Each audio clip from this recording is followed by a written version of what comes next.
What's up guys, and welcome back to another Yu-Gi-Oh video. Now this video is going to be kind of a little bit more slow paced than what I normally put up. Definitely a bit of a longer video, pretty much just looking back over my history with the hobby and my journey through it, and how the hobby has changed and evolved over all the years that I've been a part of it. So I guess it's a little bit more of a kind of story time video, but if you got the time, settle in and let's get right into it. So in terms of how I first got into the hobby, I won't go too much into that because I don't think there's a huge amount to say, but it was right around the time the game came out, 2002, maybe 2003. When I first got into it, I was pretty young and didn't really know what I was doing, so I definitely kind of took a few years to find my feet, but probably by about 2007, 2008, that was when I was really starting to get more into understanding how things worked, what was rarer, what first edition meant, all of that kind of thing. And so that was when I started to put together more of a serious collection. But prices back then were very different. The whole market was so different to what it is today that if you weren't around back then, it's really quite hard to put into words how much things have changed since then and how much smaller the market was. Just to give a kind of idea, this Blue Eyes White Dragon first edition LOB, I actually pulled this myself around about 2008 from a pack that I bought from my local store. Packs of LOB first edition here in the UK was still only around $2-3 a pack if you got them for a good price. And this card, when I pulled it, was worth around about $20. I actually remember right around the same time I pulled this card myself, I bought a complete near mint first edition LOB set on eBay. And that entire set cost me $60. So again, just kind of puts in perspective how much prices have changed since then. And back in this kind of era of the hobby, first edition set cards were not actually what was kind of sought after by most collectors. And the most expensive thing in the game was actually the Dark Dual Stories Blue Eyes White Dragon, which is definitely still an expensive card today. But back then, you could easily buy like 10 first edition Near Mint LOB Blue Eyes for the price of one Near Mint DDS Blue Eyes. This was about $200 to $300 from what I remember back then. And LOB Blue Eyes, yeah, you could easily get one for $20 if you were willing to wait a bit. So around that time, like 2008, 2009, I got into buying and selling for the first time and did a bit of that, kind of buying collections, trying to flip the singles. But the market was very small back then. It was very hard to find prices, very hard to sell stuff, even at a good price. I got some like sales still on record from back then, where for example, around 2008 when Light of Destruction came out, I auctioned a first edition Ghost Rare Honest. And I kind of remember when I put that up for sale because I was expecting to get quite a good amount for it, and it went for like $6. So it really puts it in perspective just how much things have changed since then. And how actually, even though prices were very low back then, and people kind of look back at it now and they wish they could have bought everything back then, the truth of the matter is there was just no capital in the game back then and no real interest from investors or anything like that. So that meant it was actually very hard to find stuff that you wanted to buy for sale in the first place. And you just run into so many issues trying to pick things up. Probably because of that, my stay in the hobby was not really that firm back then. It didn't last for that long. I'd say 2010, I was already starting to kind of phase out of the hobby a little bit by the time 5Ds had come out and everything like that. And I pretty much stopped altogether in 2011. And I didn't buy anything or sell anything after that all the way until the end of 2016. But what was definitely very fortunate is that I kept all of my cards from back then. Even when I stopped collecting, I didn't ever decide to sell everything off. And so I still have that European Blue Eyes I showed you, for example. This Dark Magician Girl I have, which is now a BGS 9.5. Obviously, it was just a raw copy back then. I picked this up around 2010 for, I think, like $15. So again, that was a great decision to hold this. Pretty much anything you held for that long in the hobby, regardless of when you got into it and when you got out, you definitely made huge returns with how things grew over the years. So yeah, fast forward to those kind of 5-6 years that I was out of the game, and now we're back to the period where I was starting to get into things again. And this is kind of more what I wanted to focus on because this is definitely when I started to take the hobby more seriously and sort of start to think more of the financial aspect and everything like that. So I came back right around the end of 2016, and I did not have a lot of money at all back then. I think my whole savings was like less than $1,000 or maybe in that region. So I had to pick very carefully what I would choose to buy. And I also sold off a bit of stuff from what I had left over from before. but I did mostly choose just to sell kind of lower end cards in bulk that I had lying around rather than the nicer stuff I had left over, which in hindsight was definitely a great decision.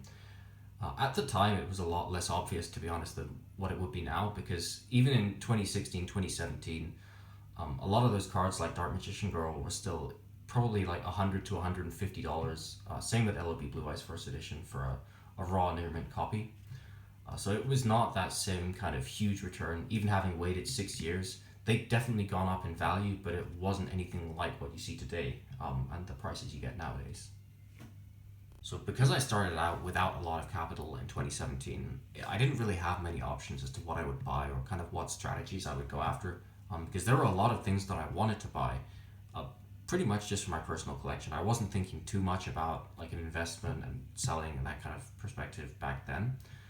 But I did make a couple of pretty good buys right at the beginning, which definitely helped me out. So, for example, I bought 4 first edition Star Deck Kaivas right around the time that I got back into the hobby. I found a seller in the UK who had these for $100 each, and I think he'd already sold a few when I found it, so unfortunately I couldn't get the whole lot. But I bought the 4 that he had left for $400.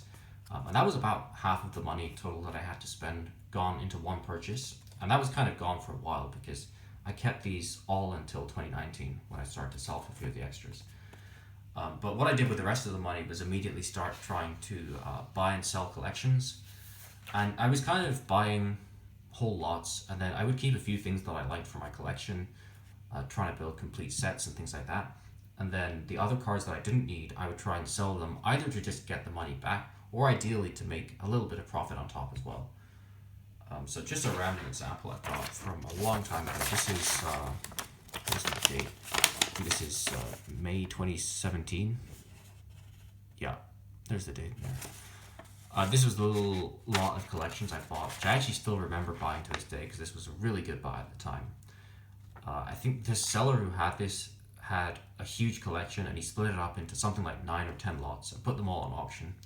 And I put bids on all of them, even though I knew that I wouldn't be able to afford buying every single one, just because I knew that there was no way I would actually win all of them even if I put bids on.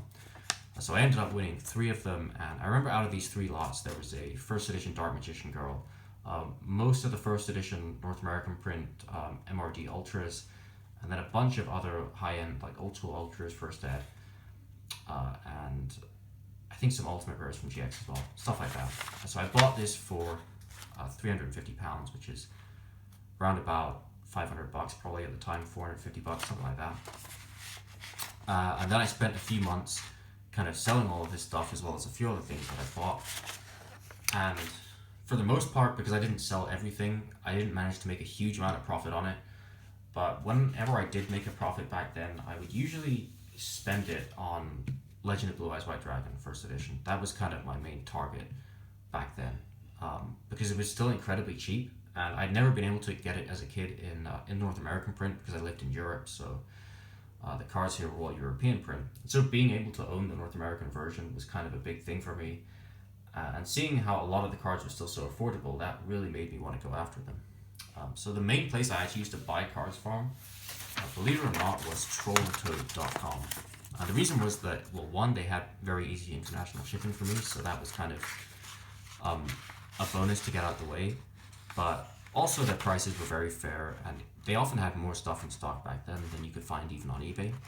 So here's an example of something I bought from them. Again, same year, this is August 2017. I probably started buying from them around like January, February of that year. But this is just to give an idea of prices, so you can see old school Ultras still priced at like $1, $2. These are all first edition near mint. That was the only thing I bought from them. And even the Monster Reborn first edition, this was actually a faded wavy copy, which I still have to this day. That cost just over $60. So again, it gives you an idea of kind of how prices have changed. Here's another one from that same year, 2017. It's fun to look back over this kind of stuff because most of these receipts I haven't looked at since pretty much when I bought them. And when I was thinking about making this video, I thought it would be kind of fun to look over what things were worth back then. Just to give all of you who haven't been around for that long a perspective of how much the hobby changed in just a period of around 4 years, or maybe even less than that. So this is December 2017, looking at the invoice. So again, all of this stuff is near mint first edition. That's relinquished from Star Deck Pegasus, $1 pretty much each. Trap Hole LOB, $4.79 for near mint first ed copy. All these prices are pretty unbelievable when you look at it today. But the truth is that back in 2017, even though the market was growing, there was still a lot less demand for the cards than what you see today. And even if you listed them on eBay at that price, it sounds crazy to think now, but they were actually pretty difficult to sell. And also to give you an idea of like the graded market back then, graded cards were never something that I did when I got into the hobby, because I just looked at the prices of a PSA 10 and the fact that I could buy 10 near mint raw copies pretty much for the same amount. And just especially because I didn't have that much capital, I didn't necessarily think that the raw would be a better investment than the graded, but I just preferred being able to have a greater variety in my collection. And that was definitely possible more buying raw cards than it was buying graded back then for me. But I did buy a few graded cards on eBay, just like the occasional thing I was able to find for a good deal. And I actually still have the labels for them lying around as well. So here's one that I bought. This was actually a foil shifted Heavy Storm first edition for Metal Raiders.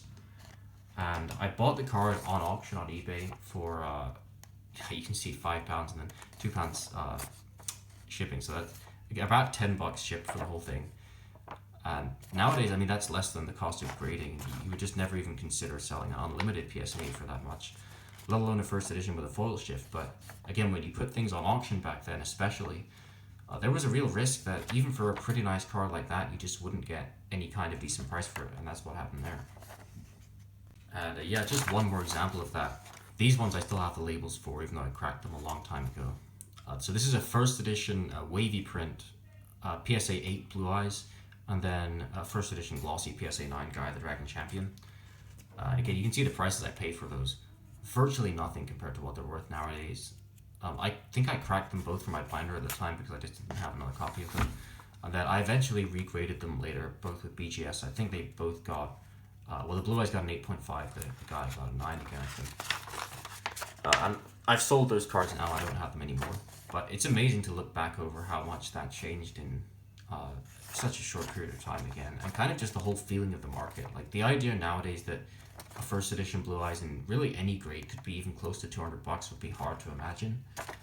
But back then, this was, I would say, a good deal at the time I bought it. But it was nothing more than that. It was probably 10, 20, $30 below market. And that was enough to convince me to buy it, even though I didn't really collect graded cards back then. And I also really didn't have a lot of funds. If I look back and think of kind of how I spend time now compared to how I used to spend time back then, definitely the big difference is that back then I would spend a lot more time looking for stuff and pretty much just hoping to get lucky on things, getting a good deal, you know, finding a cheap auction or maybe something that's freshly listed, buy it now that's below market. And that was pretty much the best way to operate back then, just hoping to get lucky and seeing what you're able to do with the funds that you have. And definitely, I think if you stick at it long enough, you'll always end up getting lucky in the end. That's the last thing I wanted to bring out here for our invoices. So this was by far the biggest collection that I bought back at kind of 2017 to 2018 period. This was pretty much around $5,000 for the whole collection. And I've got a list of what was in it here to go over. So this was, I bought this, March 2018. And this was listed on eBay. You can see the title from that last PayPal receipt. The title was just Yu-Gi-Oh! Collection of Sets as listed on Pix, which is just the most like nothing title. I remember I saw the listing, it was at like £5,000 or best offer. And I thought, no way is this going to be like even remotely worth buying. And I clicked on the listing, there was just one blurry picture of like a storage room, I think. And then there was these pictures of essentially just a list of cards. So none of the cards were actually shown in the images, it was just this list, which you can see. And it says like folders and sets, how all the limitation cards are relevant. And the idea is they're all complete sets, so NFC first edition, DCR, IC. Overall, the collection had like every complete set up to 2010 in first edition. One or two of the big cards were missing from most of the sets, but a lot of the sets were actually complete. And then, especially for the old school sets, there were a lot of sets where actually the collection had more than one near mint first edition complete set. I think for things like LON, PSV, LOD, those kind of areas.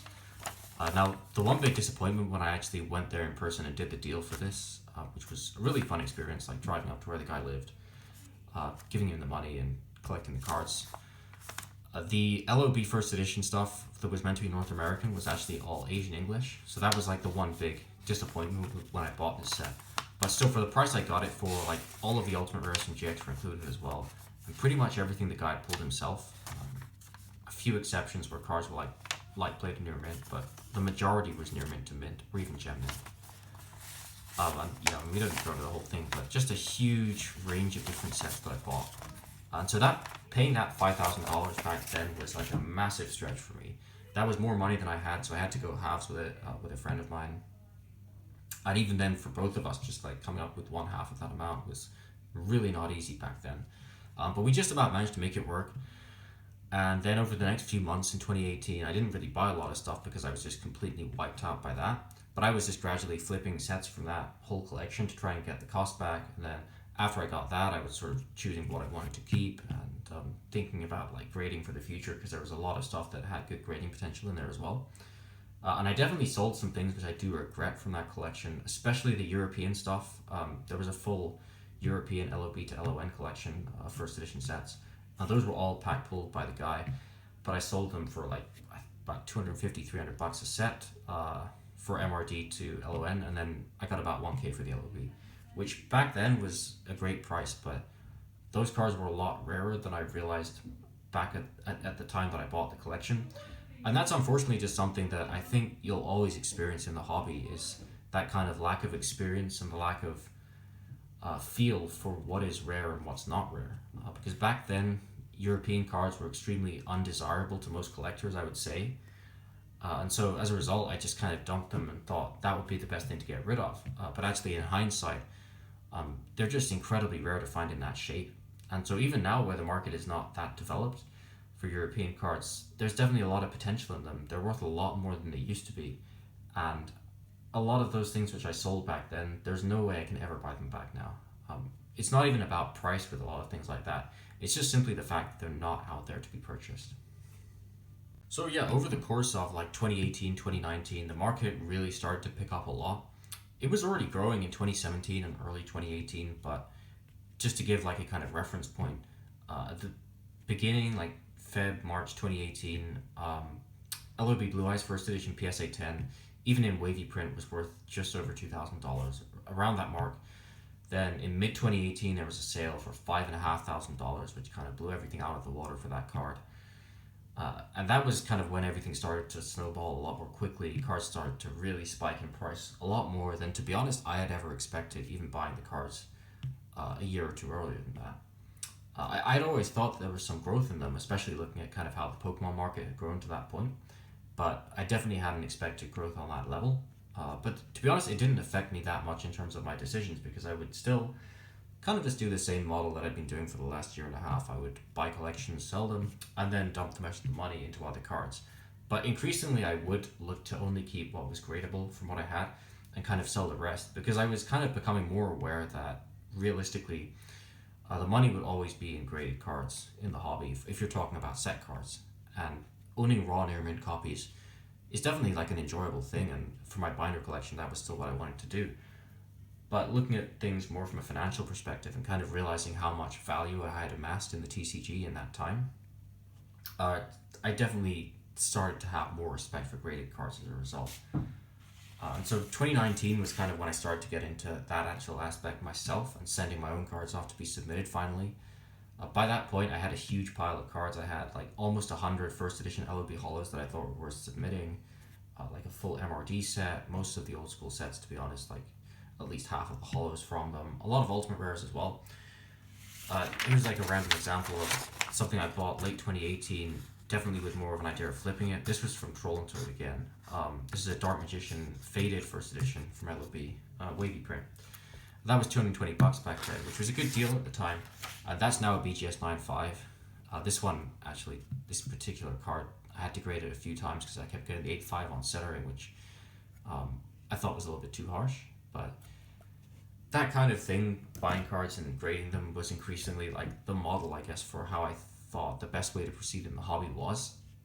And so I kind of cut down my goals for raw cards a lot and complete sets that I wanted to put together, and started to focus a lot more on graded goals. So the main graded goal that I set myself in 2019 was a full first edition Gem Mint LOB set, both in wavy and glossy print, which is a big goal. And that's kind of what's kept me busy over the last couple of years, primarily. So I've been grading a lot of other stuff as well, but LOB, I guess as it was actually even in 2017, has definitely been my main focus over this period as well. Just kind of transitioning from the raw side of things to the graded side of things, which is, to be honest, largely what's happened in the secondary market as a whole as well. And yeah, I guess that pretty much brings us up to kind of the present day era, 2020, 2021. I hope this answers some people's questions about kind of how I built my collection, because I've definitely had a lot of comments in the past about, are you some kind of millionaire? How did you get all these cards? And yeah, pretty much the answer is through hard work and through persistence over the years. I started out with very little in 2017, but really just by keeping at it and by making the right decisions about what to buy and what to sell. That's really how I was able to build this whole collection that I have today. So yeah, again, if you're looking for advice starting out, I would pretty much say it's just hard work is the key. Hard work, and also having some idea about rarity and things like that, which actually is a lot easier to get nowadays than it was back when I started out. Like in 2017, it was very hard to get an idea of like what the relative rarities of different sets were, how our first edition was compared to Unlimited. But now you have the PSA Pop Report, BTS Pop Report for things like that, working out how many copies of each card exist roughly, and a lot more information on YouTube, Instagram, all of that stuff as well. So there's actually positives to coming to the market at this time as well as negatives, because a lot of people just look at it and say, "Oh, I wish I'd come in a few years earlier because I could have bought all this other stuff with the same amount of money." And in a sense, it's true that's the case. But at the same time, would you have had that money if you'd been around back then? And also, would you have known what to buy without having all of the information that you have at your fingertips now? So yeah, I guess that's pretty much my 2 cents on like how to build a collection, and whether you come in at the right time or not. I think really it's not a question of coming in at the right time. It's really coming in with the right attitude and being able to adjust to whatever time in the hobby that you come into. Because I can definitely say that the way I am nowadays with the hobby, I mean, it's a lot more optimized than it used to be, but it's really just very different to how it was 4 years ago, or if we go back to 10, 12, 13 years ago when I first kind of got involved with Yu-Gi-Oh! So yeah, I hope you guys enjoyed the video. I hope that it was kind of at least fun to watch and kind of reminisce over different times in the Yu-Gi-Oh! Market. Simpler times maybe, but also actually kind of a lot of rough times along the way as well. It's always ups and downs with any journey like this. And I hope this answers any questions, yeah, about kind of my collection and that sort of thing. So yeah, that pretty much brings us to the end of what I wanted to say. If you stuck with the video all the way to the end, then big thumbs up to you. That's an impressive achievement, because this has been running on for a long time, and I kind of feel like I'm just rambling at this point. So I think it's time to sign out, and I will see you guys in the next video.